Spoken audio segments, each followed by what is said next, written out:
वालेकुम रहमतुल्लाहि व बरकातहू। अज़ीज़ान मिल्लत इस्लामी, आप तमाम उम्मती को अबू फैसल की तरफ से सलाम मर्द है। घर में बड़ी पर्दा नशीन इज़्ज़तदार माँ और बहनों को अबू फैसल की तरफ से सलाम मर्द है। जुम्मा अल करीम, जुम्मा बहुत बहुत मुबारक हो आप लोगों को। तो बहरहाल एक छोटे से मैसेज के लिए आप लोगों के सामने आया हूँ मैं। जो मसला जो चल रहा तबलीगी जमात का, मरकज़ का, जिस तरीके से वो बीजेपी का दल्ला है, दाढ़ी वाला, सुरंगी बजरंगी खींचवा, जो मोजी की फ़ोटो रख कर जो केक काटा मरकज़ को बदनाम करने के लिए, कि उसके ऊपर बड़ा चर्चे चल रहे, बड़े बातें चल रही। फिर ये गोदी मीडिया फिर स्क्रीन पे आ गई। अब ये बता रही है गोदी मीडिया, ये आतंकी मीडिया, कि तबलीगी लोगों का बीजेपी में शामिल हो गए गते। बाज ऐसे तबलीगी लोग गए जो बीजेपी में शमूलियत अख्तियार कर लिए गए। तो ये आतंकी मीडिया जो बता रही है, जो चर्चे चल रहे हैं, उसके ऊपर ये बात साफ कर दूं मैं। हालांकि आज मेरा कोई आने का आप लोगों के सामने प्रोग्राम नहीं था, जब तक बाबरी मस्जिद का वो जो आने वाला है टाइम, आने के बाद ही आप लोगों को कुछ प्रूफ आने दो, आने के बाद ही बात करूंगा बोल के। लेकिन जो उधम मचाए हुए है तो तबलीगी मरकज़ को लेकर, जिस तरीके से फुस पटाखे किया, इन्हें केक काटा था, ये मर्दूद, ये हरामखोर, ये नस्ल हराम, ये गटर की ग़िज़ा खाने वाला, ये जानबूझ के, इसमें मीडिया भी शामिल थी। इसमें मीडिया के भी अर्नब गोस्वामी हो, या रुबिका लियाकत हो, या अमेश दियोगन हो, या अंजना ओम केचब हो, ये सारे पाखंडियों का एक दिमाग चला और ये बहरूपिये को इस्तेमाल किया गया कि किसी तरीके से तू मरकज़ के आसपास बैठ के या ठहर के या सो के या लेट के तू केक काट और मोजी की बड़ी फोटो रख, ताकि हम इसके ऊपर फिर महीना दो महीना मुसलमानों को और इस्लाम को टारगेट कर सके, इनको गाली दे सके, इनको बदनाम कर सके और देशवासियों के दिमागों को उजागर कर सके। थोड़ा सा इनके वो भटकाया जाए और भक्तों को खुश किया जाए। ये जिसके जिस्म में मूत्र दौड़ता है, उनको खुश करने की एक नाकाम साजिश रचे थे ये लोग। जो एक वीडियो भी बड़ी वायरल करे ये लोग, जानबूझ के हैशटैग लगाए अबू फैसल के नाम के, क्योंकि अबू फैसल बोल के लोग सर्च करते हैं ना भाई, तो करते ही जो है अबू फैसल मारते आ जाती वीडियो उनकी।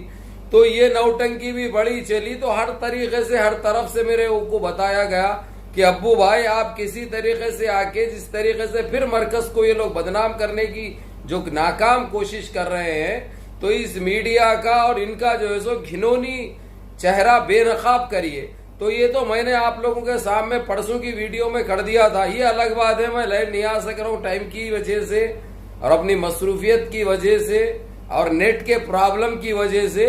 ये सारे चीजों को एक तरफ रखते हुए मैंने लाइव आना कम किया, मैंने बंद नहीं किया, लेकिन कम जरूर किया हूँ। लेकिन आज आने का मेरा इरादा था, लेकिन अभी मैं जो लंच पे बाहर गया था हमारे एक दोस्त के पास, अल्लाह इज़्ज़िकुल खैर, अल्लाह उनको खुश रखे, अल्लाह अपनी अम्मो अमान में अपनी हिफाजत में रखे उनको, उनकी फैमिली को। तो उस वजह से थोड़ी सी ताखीर भी, इसलिए नहीं तो आज मेरा प्रोग्राम था लाइव आके इनके धज्जियाँ उड़ाऊँ, इसके ऊपर बड़ा तबसरा करूँ और इनको सही लगूँ।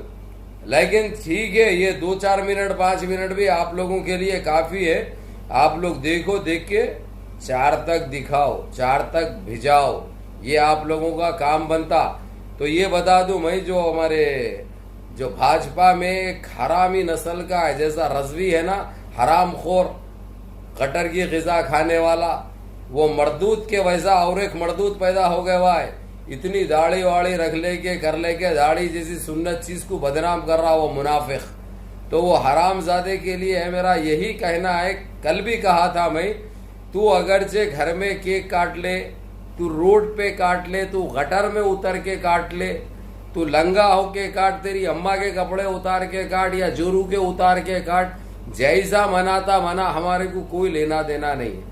लेकिन जो तुम्हारी जो चल रही है भी दिमागी बीमारी जो पैदा हुई है, फिर किसी तरीके से तबलीगी जमात या मरकज़ को बदनाम करने की, इसमें तुम्हारी चलने वाली नहीं है।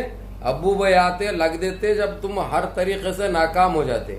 चाहे तुम कितना भी वायरल कर रो, कितना भी बदनाम करने की कोशिश करो, हर चीज का एक प्रूफ रहता। और रही बात मौलाना असद को जिस तरीके से फिर टैग किया जा रहा, उनको बदनाम किया जा रहा, मौलाना असद के कहने पे एक केक काटा गया। अगरचे मौलाना असद के कहने पे अगरचे रहता, अगरचे तो कभी तबलीगी जमात बदनामी नहीं होती थी। तबलीगी जमात को ऐसा टारगेट ही नहीं किया जाता था। तबलीगी जमात के ऊपर ऐसे जो चर्चे चले, जो एक मरकज बने हुआ था तबलीगी जमात मीडिया में, नेशनल मीडिया पर, इन आतंकी मीडिया पर, वो कभी नहीं होता। तबलीगी जमात इन चीजों के खिलाफ थी, खिलाफ है और खिलाफ रहेगी। रही बात जिस तरीके से बदनाम करने की कि तुम कोशिश कर रहे हैं, ये तुम्हारी ज्यादा दिन चलने वाली नहीं है।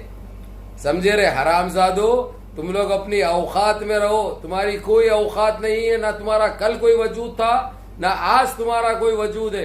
तुम कल भी बहरूपिये थे, कल भी आतंकी थे, कल भी देश के गद्दार थे, कल भी देशद्रोही थे, आज भी देशद्रोही है तुम लोग। तो इससे तुम्हारी कोई दुकान चलाने की कोशिश करो या तुम किसी तरीके से बदनाम करने की कोशिश करो, ना कल बदनाम हुए थे हम, ना आज बदनाम होंगे, ना इंशाअल्लाह ता क़यामत तक बदनाम होंगे।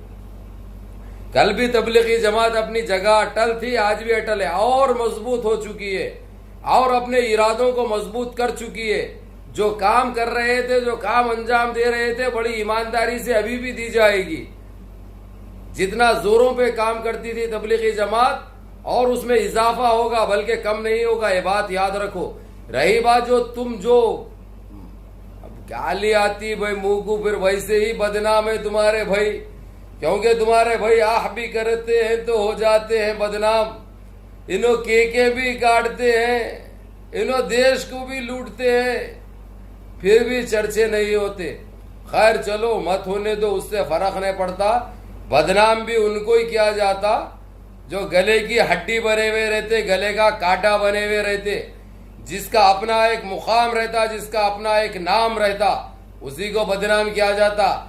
जिसको जाना नहीं जाता, जिसको पहचाना नहीं जाता, ना जिसको पहचानते हैं उसको बदनाम नहीं करते, ये हकीकत है।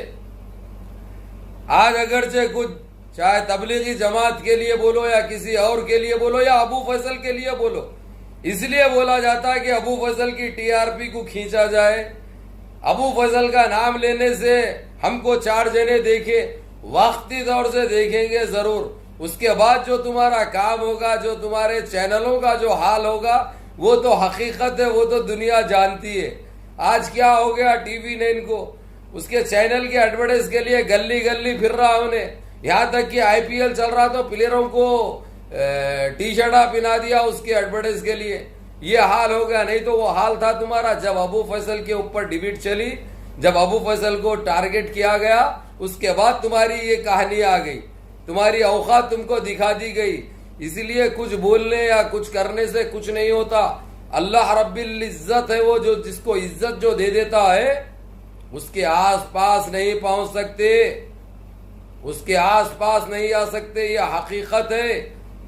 तो रही बात रे जलीलो, अरे कमबख्तो, अरे गटर की ग़िज़ा खाने वाले, अरे गटर में रहने वालों, अपनी सोच को बदलो। ये तुम्हारी दरिंदगी चलने वाली नहीं है। पहले पब्लिक को मालूम नहीं था, जिस तरीके से बदनाम किया गया था, खामोशी इख्तियार करे वो। हालांकि समझने वाले समझे ये बकवास है, ये सिर्फ बदनाम किया जा रहा तबलीगी जमात को। जो हमारे जैसे लोग हैं अच्छी तरीके से, जो ना समझ है, जो समझने से खासिर है, वो लोग समझे थे वैसा गलत। लेकिन अब हिंदुस्तान का सारा मुसलमान जानता है अच्छी तरह तुम्हारी सोच को और ये आतंकी मीडिया के हरकतों को, कि ये एक साजिश रची जा रही है। इनके पास अब रहने के लिए, बोलने के लिए कोई मुद्दा नहीं है। बाबरी मस्जिद का इतना बड़ा इशू चल रहा, इंटरनेशनल कोर्ट पे वार्निंगें मिल रहे, लेटरों पे लेटरें मिल रहे, प्रेम पत्र पे प्रेम पत्र मिल रहा, लेकिन इसके ऊपर बात करने का टाइम नहीं है, इसके ऊपर तबसरा करने का टाइम नहीं है, ये सच्चाई देशवासियों को दिखाने का टाइम नहीं है इनके पास। क्यों अगरचे बोले, अगरचे तो इन्हों बंद हो जाते, इनका शटर गिर जाता। इसलिए सच्चाई से दूर रखना चाह रहे हैं अवाम को। लेकिन यहाँ पे है अबू फैसल जिंदा, जो सच्चाई देशवासियों को बराबर बताते रहेगा। तुम्हारी हाल हकीकत और तुम्हारे पर्देफाश होते रहेंगे। रही बात बाबरी मस्जिद की, वो तो जो होके रहेगी, और हम समझते हैं कि हो चुकी है। हम तो ये मान के चलते हैं हो भी चुकी है। तो बहरहाल मेरे अजीज दोस्तों, मेरे भाइयों, सब्सक्राइब कर लो इस अबू फैसल धमाका को, दबा के सब्सक्राइब करके बेल आइकन दबा लो। आप लोगों को नोटिफिकेशन मिलता रहेगा, फ्रेश खबर मिलते रहेगी, नई खबर मिलते रहेगी। इनके पर्देफाश होते रहेंगे, इनके पोले खुलते रहेगी, इनके घिनौनी चेहरे, गंदे चेहरे, खटरी चेहरे, दरिंदे चेहरे बेनकाब होते रहेंगे। रही बात अबू फैसल धमाका को, दबा के सब्सक्राइब कर लो। सलाम वालेकुम।